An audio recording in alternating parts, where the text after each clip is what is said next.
একদম নাটক করবে না আমার সাথে। তোমার এই সমস্ত নাটক আমি খুব ভালো করেই বুঝি।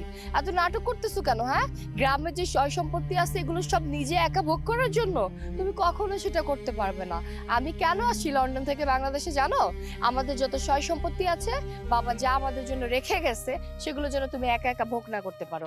এইখানে আমি ফ্যাক্টরি বানাবো। এই যে চাষ টাস করে জায়গাগুলো নোংরা করে রাখছো না, এই জায়গাগুলো পরিষ্কার করে ফেলবা। বুঝতে পারছো? এই জায়গাটা খালি করে দাও, আমি এখানে ফ্যাক্টরি করব। এটা তুই কি কইতেছিস বল? এইটা আমাদের বাপ দাদার ভিটা। হ্যাঁ, আর ওই যে যে ভিটাটা আছে ওখানে তো আমি একটা টিন দিয়ে একটা ঘর বানানো আছে। এখন যদি তুই জমিটা ভাগ করে নিস, কই থাকুম, কিভাবে সবজি চাষ করুম, কিভাবে চলুম, কিভাবে থাকুম, কিভাবে খাবো? এটা করিস না বল। হালাত তোরে তো অনেক দিছে, তুই এখন এইগুলো করিস না আমার লাগে।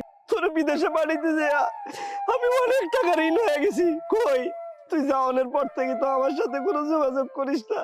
ভাইটা কি খাইলো, কই থাকলো, কি করতেছে একবারে তো খবর দিস নাই তো। তুই সম্পত্তির ভাগ দিতেছ, আমি কই থাকুক?